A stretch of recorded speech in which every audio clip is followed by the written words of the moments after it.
Welcome everybody to a brand new day, Computer Science 1. We're going to talk about two different things today. First thing we're going to talk about is binary numbers and how they're represented.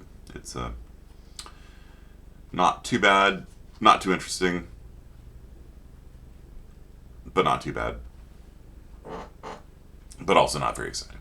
And then after that we'll talk about digital citizenship. Okay, so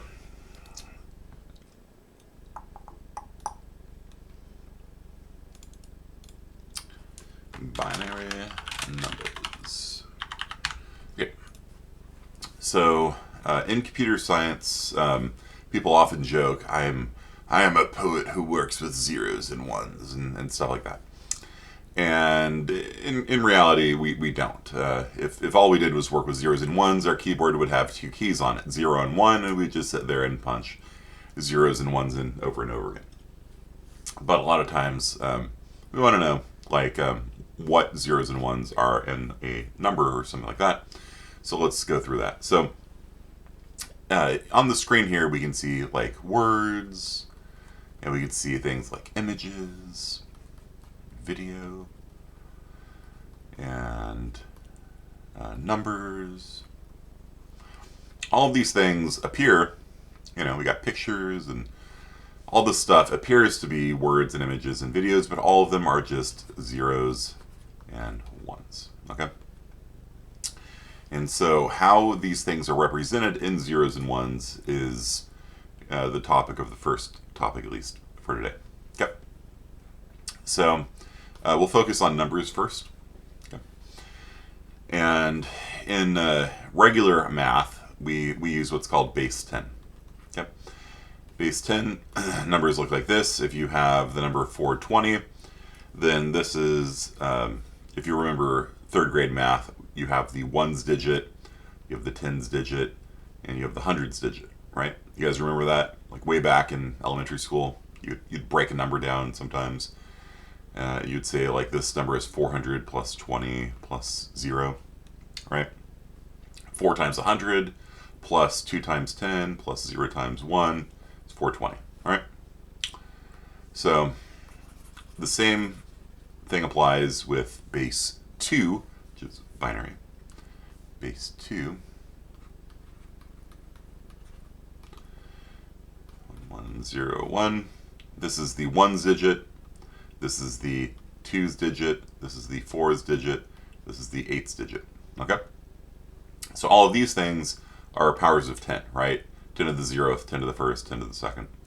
Here we have 2 to the 0th, 2 to the 1st, 2 to the 2nd, 2 to the 3rd, so on and so forth. And so if I were to give you, if I was to ask you what is 1101 in decimal, in other words, base 10, what you do is you take 8 and add 4 and add 0 if you wanted to. Adding 0 kind of doesn't do anything. And add 1, right? So we have a 1 in the 8th digit, we have a 1 in the 4th digit, we have a 1 in the 1's digit, so this number is 8 plus 4 plus 1, which is to say 13. Well, that's binary.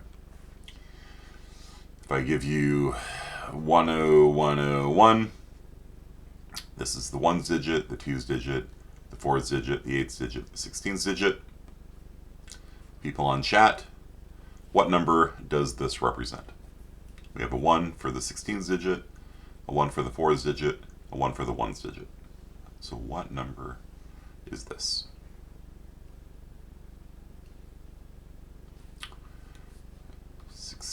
Plus 4 plus 1. You can add plus 0 if you want. Adding 0 doesn't do anything, so who cares? So 16 plus 4 is 20, 20 plus 1 is 21.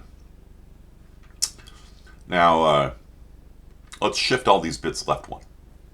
Well, so let's make this 10, 1010. Okay. What number is this? I just took each of these bits and moved them 1 to the left, right? And when you move a bit to the left, you multiply it by 2, right? So we have 32 plus 8 plus 2. What number do we get? If you take all of the numbers here and double them, you can probably guess what the sum is going to be without actually having to multiply it out. Yeah, 42. So 42, which is the answer to life, the universe, and everything, is lol. Okay. Okay. So, and then contrawise, if you shift all these bits to the right, it's like division by 2. If you shift them to the left, it's like multiplication by 2. All right. Let's do one more. 1. What number is this? Jackie Robinson. Yeah. What number is 1111?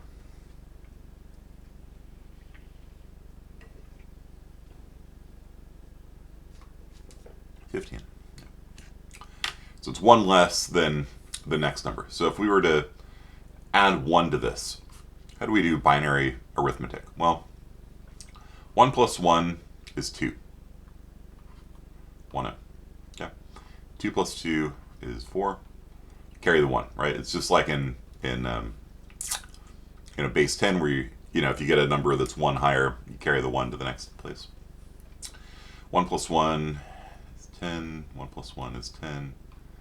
And so you end up with 16, right? So you have 0 in the 1's digit, 0 in the 2's digit, 0 in the 4's digit, 0 in the 8's digit, and you get 16. Okay. So arithmetic works the same way as in base 10. If we were to add 2 numbers together, 1010 and 0110 together, 0 plus 0 is 0, 1 plus 0 is 10 or 2, 10, yeah. Carry the 1, 1 plus 0 plus 1, 10, 1 plus 1, there.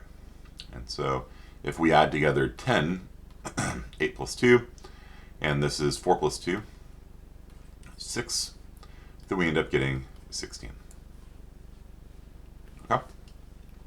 So let me give you all one now. Let's see if we can do it. 1011 plus 1100. What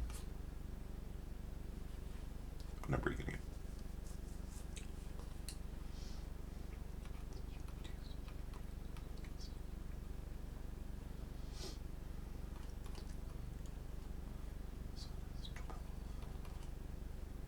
So now the answer we should get is 23. But I want you to do this using binary. Okay? All right, we got some answers out there. 1 plus 0 is 1. 1 plus 0 is 1. 1 plus 0 is 1. 1 plus 1 is 10, i.e. 2. 1, 0. And so 16 plus 4 plus 2 plus 1, 20 plus 3, 23. Okay? So that is binary numbers. If you ever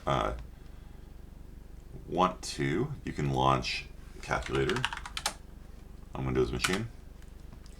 And if you switch your calculator into programmer mode, like this, then you can enter a number in decimal, 17, and you can see what it is in binary, right? So the 1's digit is set and the 16's digit is set. And then if we were to right shift it, arithmetic shift, sure. So if we were to right shift it 1 time, it's going to divide by 2. So you end up with 8. And it rounds down, right? Because that last 1 in the 1 spot falls off the edge of the world. So we had 1 in the 16's place and 1 in the 1 place. When we shift everything right 1, the 1 in the 1's place falls off the edge of the world. The 1 in the 16's place becomes 8. If we right shift again, it becomes 4. You can see the bits right here. Right shift again, becomes 2. Right shift again, becomes 1. Right shift again, becomes 0. So if you slide the bits to the right, it's like division by 2. If you slide the bits to the left, it's like multiplication by 2. So if I have the number 11, 1011, 8 plus 2 plus 1 is 11. If I left shift them 1 time, then we have the same bit pattern, 1011, but they're all moved left 1. So now it's 22. If we left shift it again, we get 44. Left shift it again, we get 88. And so you can just sit there and look at the bits. And you can actually click on these things here and actually, just work with them directly that way. If I left shift it again, then you can see I now have 176. I left shift it again, it'll be what, 352. 352. Left shift it again, we get 704. So you can always pull up programmer mode on your calculator if you use a Windows machine, or there's lots of websites that will do this. If you are nervous about this and want to double check your math, it's not cheating. If I give you a quiz, which I probably will, on binary numbers, you can just pull up a calculator and double check your work. But if you don't know what you're doing, you're probably going to make a mistake. So those are binary numbers. Let's do a couple more. So what is convert 5 to binary? What is the number 5 in binary?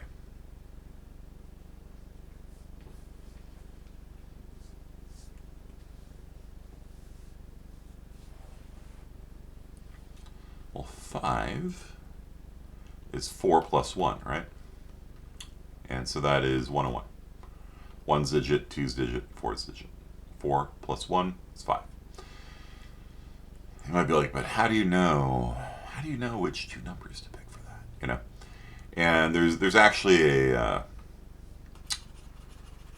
an algorithm, a way of doing this. So if I were to give you like a big number, like, I don't know, 259. What you do is you pick the biggest power of 2 smaller than this number. So the powers of 2 are 1, 2, 4, 8, 16, 32, 64, 128, 256. 256 is the biggest power of 2 smaller than this. So the 256 bit is set, and you subtract it out, and you get 3 left. And then you find the biggest power of 2 smaller than it, which is 2. And subtract it out, you get 1, and then you get 1. Like that. And so if we were to convert this to binary, the 1's bit would be set, the 2's bit would be set. 2, 4, 8, 16, 32, 64, 128, 256. So this number in binary looks like that. 1000011. Yep. So let's do a couple more of these. What is 19 in binary? What is 19 in binary? What's the biggest power of 2? What's the biggest power of 2? Or you pull up a calculator and type it in. I don't really care.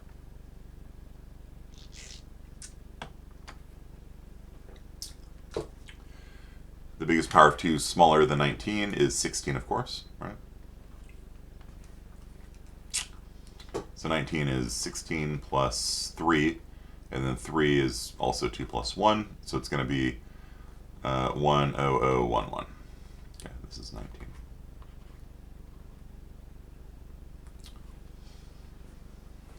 All right, let's do one more.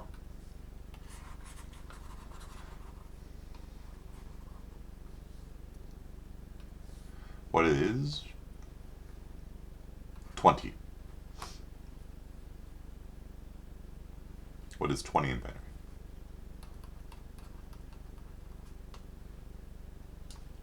There are 2 powers of 2 that will add up to 20. Which ones are they? In chat, post not just the binary, post the 2 powers of 2 that when you add them together will give you 20.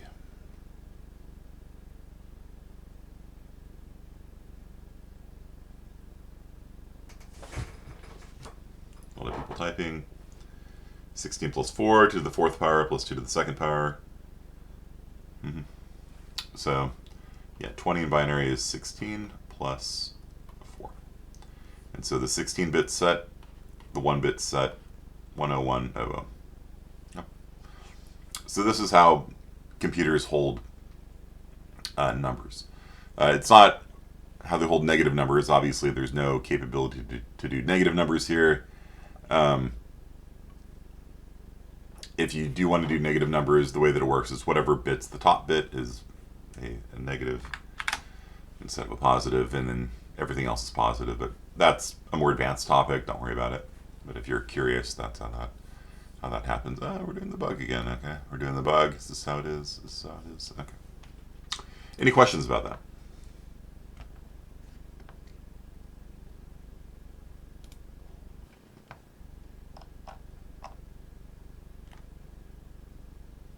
Nothing? Okay. I have a suspicion that people that were answering very quickly are people that have seen this before and are quite possibly computer science majors, but who knows? Maybe some of you guys are mathematical geniuses. I don't know. Okay. So, or maybe it's easy. One or the other. Okay. We'll go with, very good then. Very good. Then I'll go with mathematical genius. All right. So, images and videos are a little bit complicated. Interesting topic though. Like this is kind of a junior level computer science topic, like how to hold, images, especially compressed data. Uncompressed data is not too bad if you want to learn real fast how an image works. Like let's say you've got an image and it's made up of these things called pixels. I don't know if you guys know that term pixel before, but if you look really, really closely on your screen, you'll see there's a bunch of little dots, and those dots are called pixels. And each pixel can have a red value, a green value, and a blue value. And on your standard monitor, each one of these are 8-bit values. And so you have 8 bits of red, you have 8 bits of green, and 8 bits of blue. This monitor here has 10 bits for each one, but it's a nice monitor. So if you have 8 bits, the smallest number you can have is 000000000. This 8 bits is also called a byte. Usually, a byte is usually 8 bits, and so the smallest number you can have is all zeros, which is 0, and the biggest number you can have is all ones, which is 255. So essentially 100% red. Like if I were to just draw like a red rectangle on the screen, something like that. All of these pixels here, their value is going to be 255 red, 0 green, 0 blue. Okay? Just pure red. Just pure glowing, ugly red, right? Black is 000. Absence of color is black, right? And then white is all colors together, right? You've heard that before. White is 255, 255, 255. 255 red, 255 green, 255 blue. Okay? And by mixing together these colors in different proportions, we can get a bunch of different, there's millions of colors you can represent with this. And then when you go into 10-bit color, then you get even more, right? So it gets even more options when you do 10-bit color. So let's do a color picker. And you can see here, 140, 136, 96. These numbers range from 0 to 255. So if I were to punch in 0, 0, 0 here, get black. If I put in 255, 255, 255, I get white. Or I can just, pick a nice shade, and it's pretty. And you can see here, red is 42, green is 76. It's more green, than the other colors, right? 32 blue. Where is brown on here? Does anyone know? Anyone know how you get brown? It's like orange. It's brown. Kind of looks brown, right? Brown's not a color on the rainbow, right? Dark yellow, okay. Yeah, you get brown when you have something like this. When you have a reddish green color, then you get brown. So brown is red green, and that's something kind of weird, right? Because we don't experience it as reddish green. We experience it as brown. And that's because color perception is weird. Uh, the way the human brain works when it perceives color is weird. It's massively weird. Yeah. If I were to show you red and yellow next to each other, you'll tend to see orange. If I show you, blue and green together, you'll see like blue-green.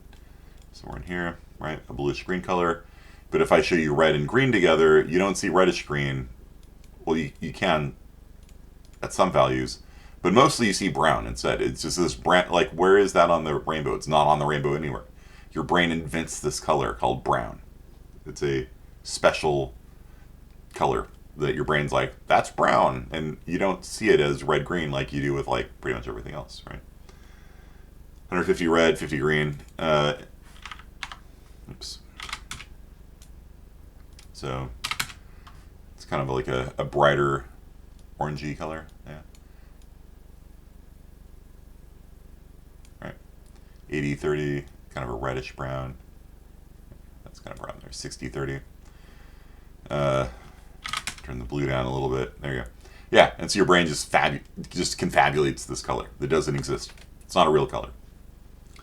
Yeah. Brown just doesn't exist. And another weird one is reddish blue, right? Because you got red here, you got blue here. And, if it worked like all the other colors, you should see green, right? But we don't.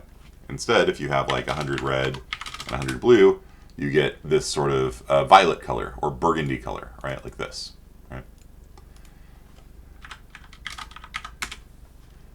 Right? And this is a wild color because you're seeing red and blue together, but you don't experience it as a mixture of red and blue. You experience it as wine color. Wine is another color that doesn't exist. Red's on one end of the spectrum, blue's on the other end of the spectrum. When you see red and blue together, you're like, that's wine colored.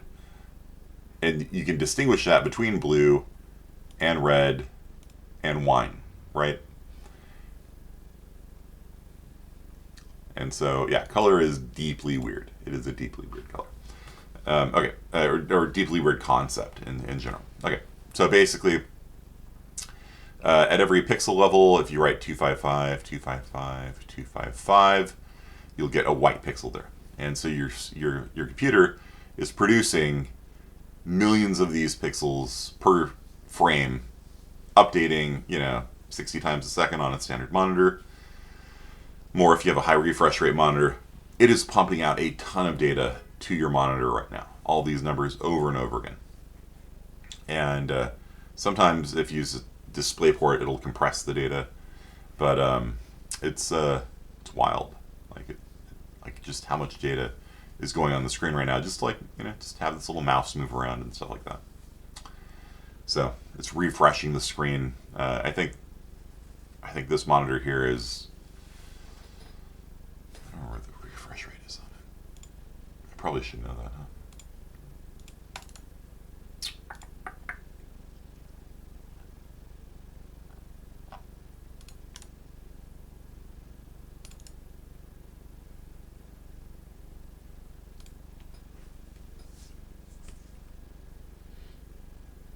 Any questions about that while I look at my refresh rate?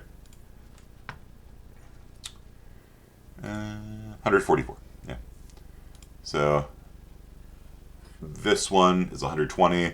This one's 144. This one's 100. This one's 144. So, okay.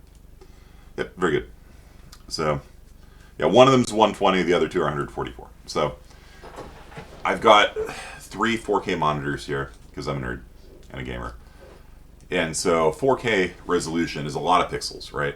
Like there's already like a lot of pixels on a 4K screen. How many pixels in 4K?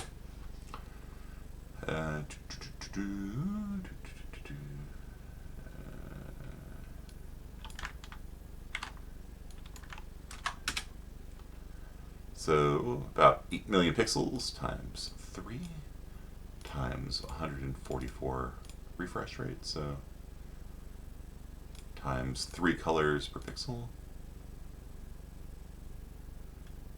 So 10 billion bytes per second. In other words, 10 gigabytes per second of data is flowing from my graphics card to my screens, just to have me like make a funny face, you know, on sure Betancourt's going to clip that or something, on this for our Discord stream. 10 billion bytes per second for essentially doing nothing, right? Like we're just like I'm moving a mouse around right now. You know what I mean?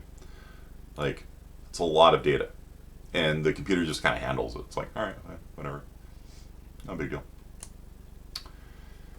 Okay, one more K for 8K. Yeah, I've been looking at 8K monitors, but I have a suspicion that it will break every game out there if I actually try running a game in 8K. And I don't think that my graphics card will be able to handle it. Maybe after the 4090 comes out or something. I don't know. The 4090 is supposed to be twice as strong as the 3090, so drawing 600 watts of power. I don't know. It gets pretty hot in here in summertime already, and yeah, 600 watts. 600 watts.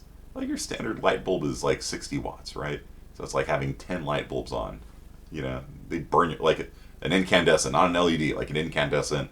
I'm gonna burn your hand light bulb if you touch me when I'm on. 10 of those things running constantly next to your leg. I don't know.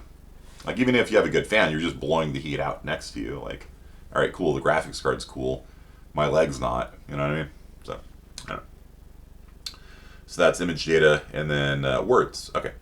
So the most basic way of doing words, in English at least, is called ASCII. The American Standards something, something, something. And most websites these days are something called UTF-8. And UTF-8 actually uses ASCII as well. So if I give you data in ASCII format, then if you interpret that as UTF-8, it'll work just fine. So if I were to tell you this,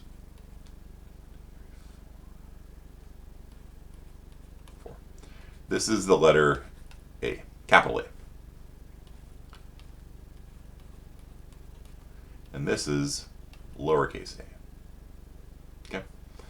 And what number is this? This is 65. What number is this? This is 98. What letter is capital B? 66. What letter is lowercase b? 99. So 65 is A, 66 is B, 67 is C. Why those numbers? Historical reasons.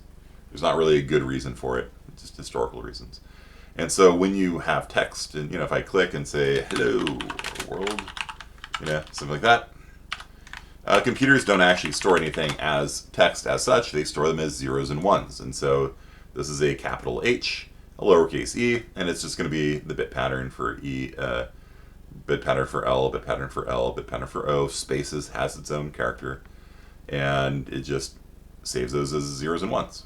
And everything in the computer is 0 and 1. Okay.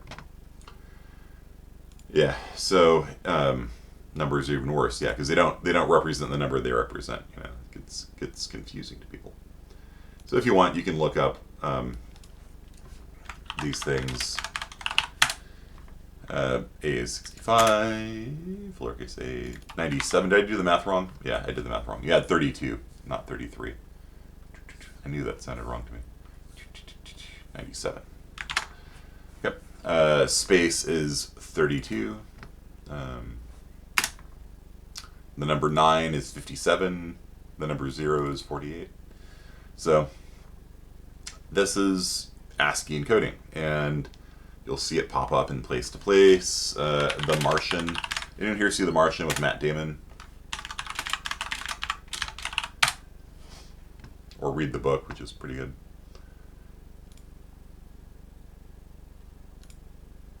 Well, there's the ASCII table, but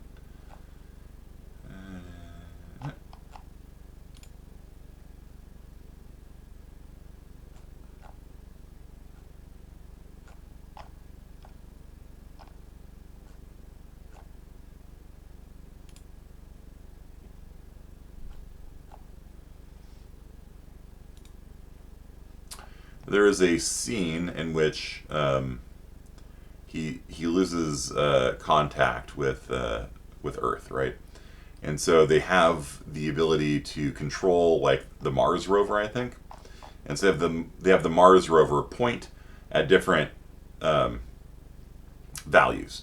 And so basically he gets them to point at ASCII values. And so it rotates and looks at this, then it rotates and looks at this, then it rotates and looks at this, and he just sits there and writes down the values that the Mars rover is pointing to, and then he looks it up on. He has a copy of this chart and this table here, and he's like, okay, very slowly, okay, 100 to 2, that's lowercase f, And he sits there and just writes down all the letters, and he's able, and then he can talk back to them, and then they point the camera at things, and that's how he communicates. Sorry if that's spoiling something for you, but he gets stuck on Mars. There you go. Okay, so that is words. All these words are just represented as numbers, basically. 7-bit numbers. For ASCII, UTF-8 is 8-bit numbers. In ASCII, all of these numbers are always 0. And so if you have a 1 there, then that gets you into UTF Unicode, right? There's a lot of different kinds of Unicode. UTF-8 is the most commonly used one. And basically, that's where your emoji are and things like that. For example, I don't know off the top of my head, the poop emoji bit pattern.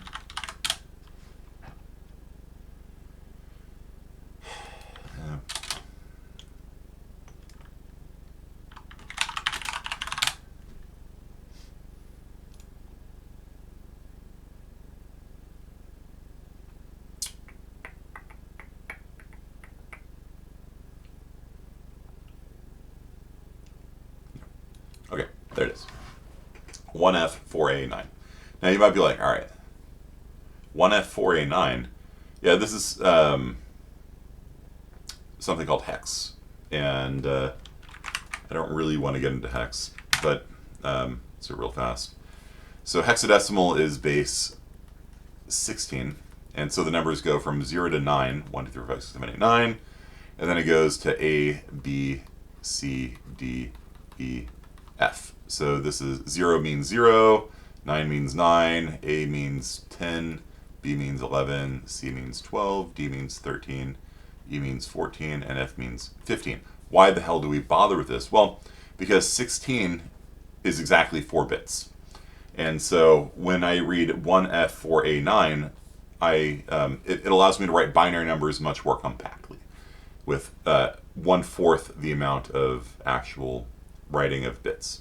So the number F, for example, is 1111, right? 15, it's 1111, right?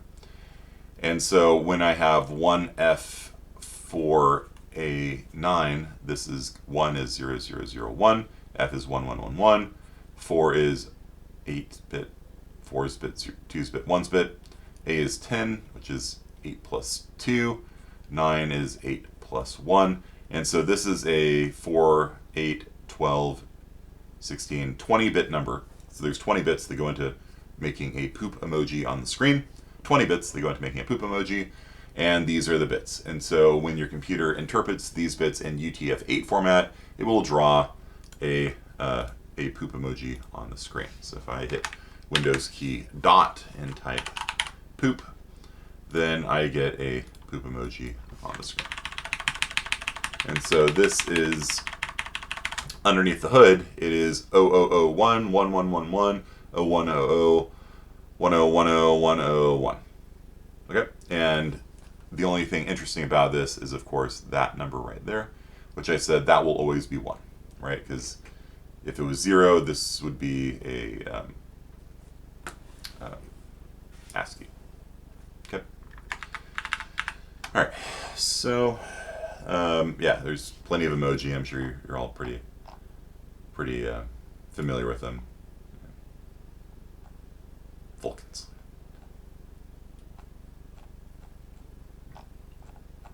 Okay, so let's talk about digital ownership. Any questions about the bit stuff? There you go. Most practical. That's everything. 8 minute delay, yeah. Okay, so let's talk about digital ownership.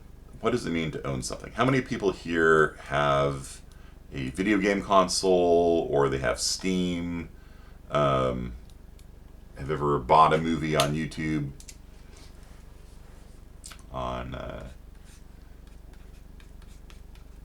Bought a song on iTunes?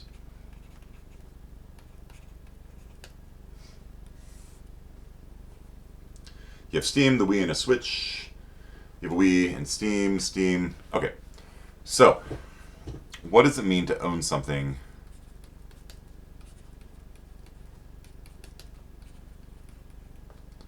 To own a game on Steam,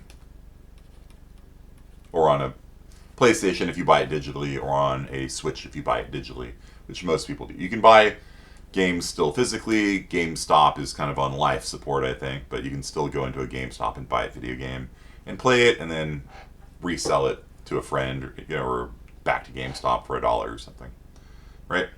What does it mean to own it? Digital property, exactly. Like ownership of a copy of that game, right? You have the right to play the game. Like, I just bought a game called Rogue Legacy 2, and so by handing money to Steam takes a third of it, which is extortionate, and gives 2/3 of the money.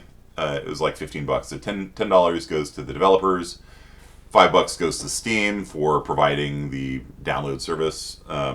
It's quite ridiculous because it did not cost them anywhere near $5 in bandwidth to transfer the game to me, right? But I have a right to play the game, right? Okay. How does this differ from, and when I say on Steam, it could also be, iTunes, should be with a capital I, but whatever, iTunes or Amazon Movies, or music, or console game, digital. Download, right? I bought Ghost of Tsushima digitally. What does it mean that I own it? All right, I have the right to play the game. Okay. How does that differ from buying a book in real life? Or how does it differ from buying a video game back in the day, right? Before it was all digital, right? Like, when I had an NES, I would buy a physical cartridge, and then I'd take the cartridge and put it into the NES, blow out the NES, stick it in, click it down, turn on the NES, and play the game. How is that different from what we have today? It's not a physical copy you own. That's nice. Like, if it gets lost, or if your jerk face neighbor borrows Zelda and Zelda 1 from you and doesn't return it, then moves away, you still own Zelda and Zelda 2, which I don't now because the dude was sick. Like his parents asked me to take care of him. It's like this middle school kid, and I was in high school at the time. His parents were like, "Hey, can you look over our kid? He's got tuberculosis or something. I don't know." I'm like, "Sure." So I bring over some Nintendo games, and he asks to borrow Zelda and Zelda 1 with a nice gold case and all that stuff. I'm like, "Sure, you can loan it." And then he moves and never gives it back to me. Still mad about that. So yeah, you can lose physical things. You can't lose digital things, right? I feel like a book might not lose its value as quickly as a game does. Yeah, with a book, like, you have the book, and you can take it and here you go, sell it. Can you resell a digital copy of a book? Usually not. Yeah. If I buy a textbook on Kindle, can I resell it at the end of the semester to someone else? Yeah. So do you really own it if you can't transfer ownership? That's a big issue, right? There are some systems that will allow you to transfer ownership, but usually with a physical book or a physical, copy of Zelda 1, you can transfer ownership or have it stolen, the negative side of it, right? Digital stuff, it can't be stolen from you under normal circumstances. Somebody can hack your account or whatever. But under normal circumstances, you can't lose your digital ownership of Zelda. but at the same time, like, you can't resell anything, right? So what do you actually own, right? Um, Save an image of an NFT, right? Right. Yeah. So that's a problem. And so, like, how does this work with books, with libraries, right?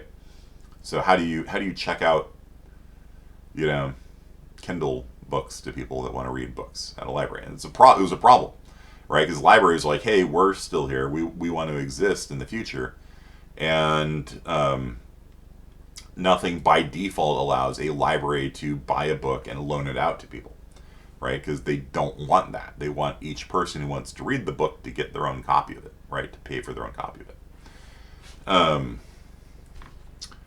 Now, what about revoking ownership?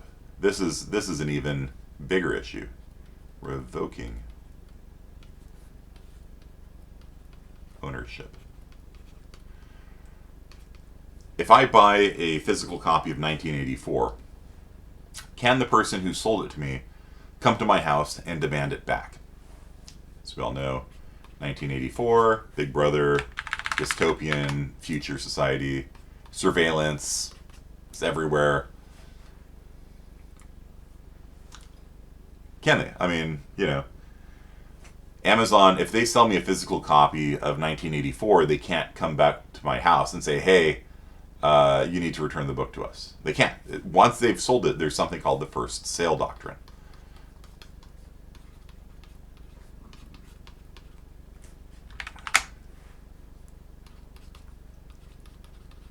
Once they've sold it to me, I can do whatever the hell I want with it. I can resell it. I can throw it in the fire. I can, they can't take it back from me. Nothing. Now, with digital books, they can.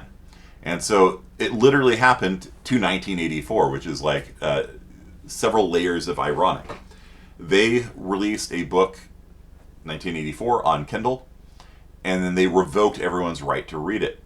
So if it wasn't like they stopped selling it, right? Which is one thing, which they do that all the time, right? We're not going to sell this anymore.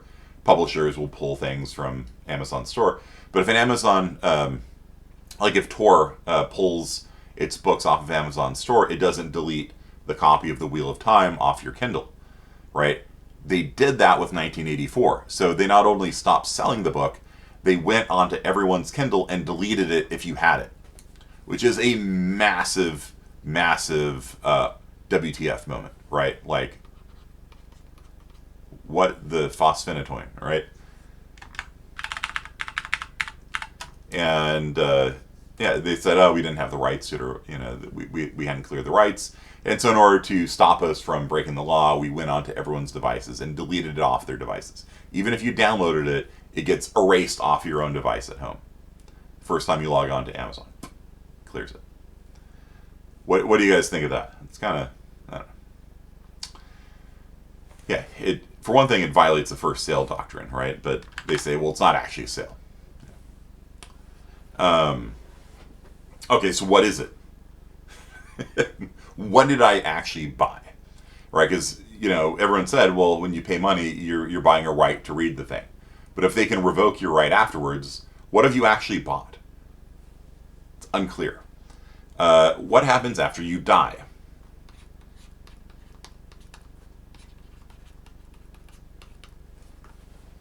I've got a fairly nice Steam collection, right? I want my Steam collection to pass on to my daughter, right? I've got I've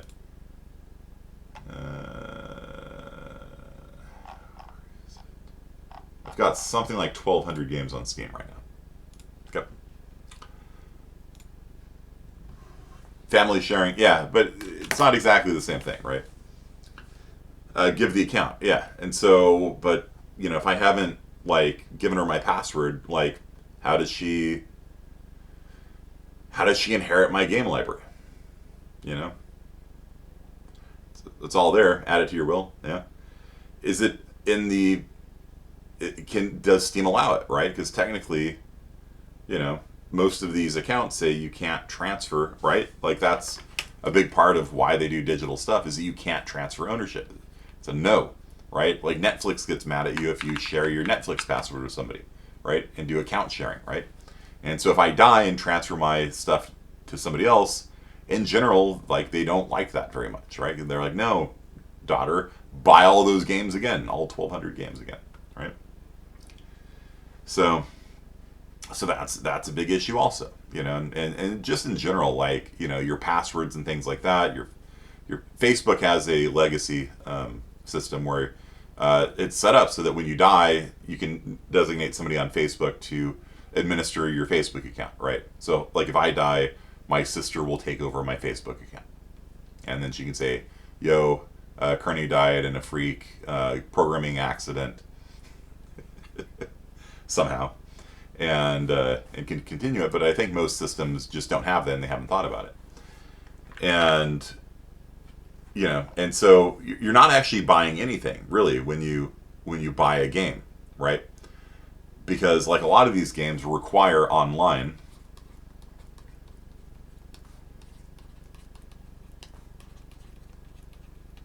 They require an online server to play, and the companies will just shut down the online servers.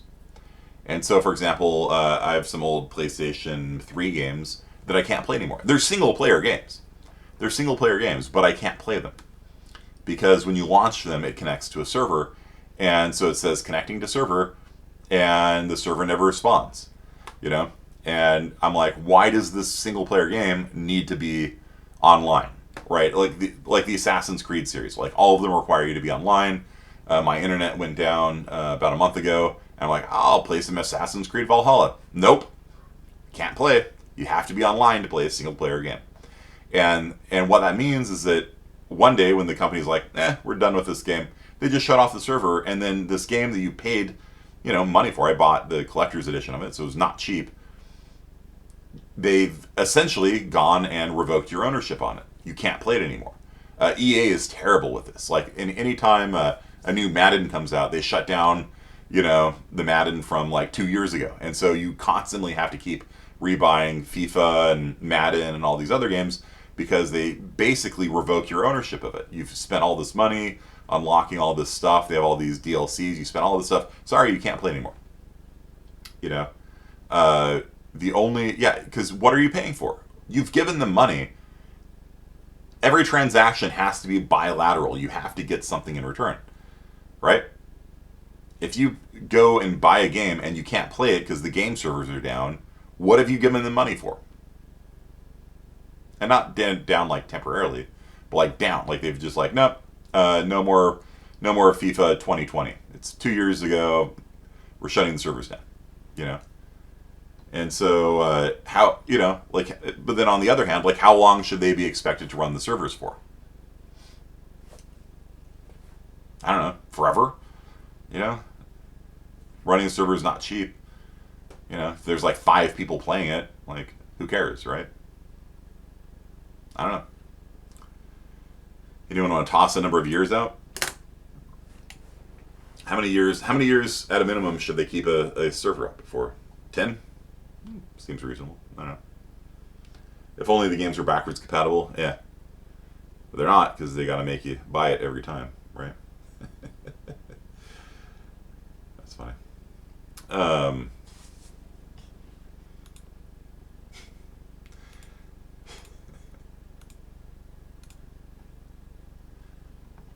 Playing a game that just hit 17 years. Which game? Yeah, and see with like a Nintendo game, the old Nintendo games, like they can't revoke your access, right? You buy it and it's yours. I still have my NES collection minus Zelda and Zelda 2 upstairs in my attic, kind of, right? I've got Final Fantasy 1. In fact, when I went to college, I brought my NES with me to college, which was old at that point, and put in Final Fantasy 1. My save game was still working miraculously. And I beat...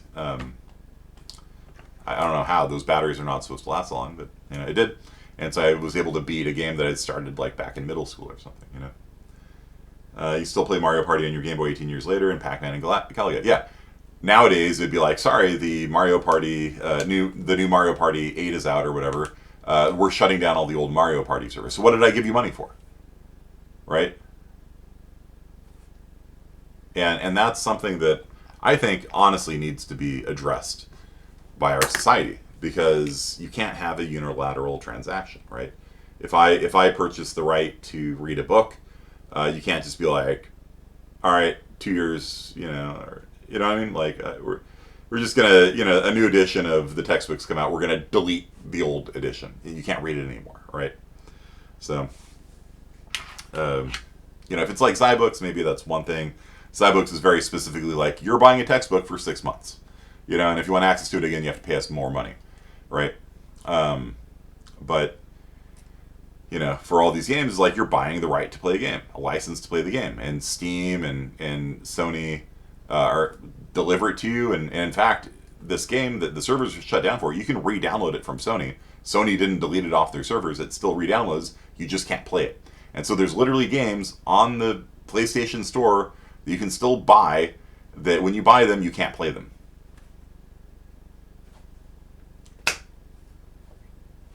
I mean, you probably get a refund. I mean, I'm pretty sure if you buy it now, Sony would just be like, "Yeah, here's your money," And maybe they would take it down off the store at some point. But it's, it's something that I think that needs to be addressed. Because right now, you don't own anything. Is it a license? No. Is it ownership? No. What is it? Nothing. It's whatever. It's just whatever we want, And so I think we as a society need to figure this out. Being able to pass on a game to somebody else, to be able to resell a game to somebody digitally, maybe, transferring, I'm done with Hades, let me sell it to my friend, refunds, that's another big thing, right? If you do a chargeback on Steam, Steam will delete your Steam account. So don't do a chargeback with a credit card, you'll lose your 1,200 games, somehow. Like how? I mean, I know how technically, but how morally that's justified, I have no idea.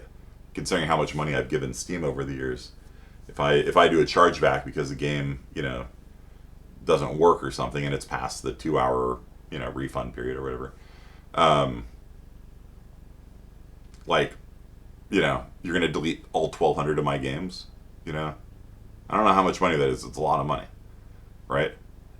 How is that ethical? How is that, in any way justifiable? So, grant a license gives you non-exclusive, non-transferable, non-sublicensable, limited right and license to use one copy of the game for your personal, non-commercial use for gameplay. The term of the license begins the date you install and ends on the earlier date of either your disposal of the game or their termination of the agreement, which is completely unilateral. Perhaps your license terminates immediately if you attempt to circumvent any technical protection used in the game, or if you violate these terms, the game is licensed to you, and you hereby acknowledge that no title or ownership of the game is transferred or assigned. These terms should not be construed as a sale of any rights in the game. All rights not granted under these terms are reserved. Yeah, so basically, we'll sell you the right to play the game until we want you to not play the game anymore. They can revoke it at any time. It's completely unilateral, right? It's completely one-sided transaction. And mobile games are terrible about that, right? Like they'll take all your money and then be like, "Yeah, we're turning off the mobile game. Bye." Thanks, Gabe Newell. Yeah. No transferring is possible on Steam. Yeah. It's completely unilateral. It shouldn't be legal, honestly. It shouldn't be legal. And Gabe Newell is like a guy that I like a lot, but it is absolutely garbage. It's absolutely garbage. Because there has to be consideration on both sides, right? And if you can just like give them $30, they're like, "Here's your game," and then the next day they're like, "Nope, we're just turning it off." Like, what did I give you $30 for? So membership to play on their server until they decide just not to, not to. So it's Apple's sweating the corner about what they do with their phones over here. At another 0.1 inch. Yeah, those things are so massive these days. Yeah. So, I mean, the European Union, I think, has been taking a look at these things. But, here in America, we just don't have any, do I own it? No. Do you have a license? No. What is it? They don't want to say it. It's a limited right and license to use one copy until we terminate it. It's so stupid. It's so horrible. All right, that's it for today. Binary representations and digital ownership. So the essay is up on Discord, on Canvas. And so take a look at that. Digital ownership is one of the topics you can talk about. If you want to rant about that for a couple pages, go for it. There's a lot of topics you can talk about, and I've listed some ideas for you on there. The only restriction on topics is that it should be something we've talked about in this class, and it shouldn't be something you've done an essay for already. Don't do Therac. We've already done that. Don't do corporate censorship. We've done that. So any of the other topics we've talked about in this class are fair game, and you have to do 3 different types of reasoning and then a peer review, and you will get your 20 points and get your GE criteria done. All right. That's it for today. Hope you guys had fun, and I will see you next time. Peace.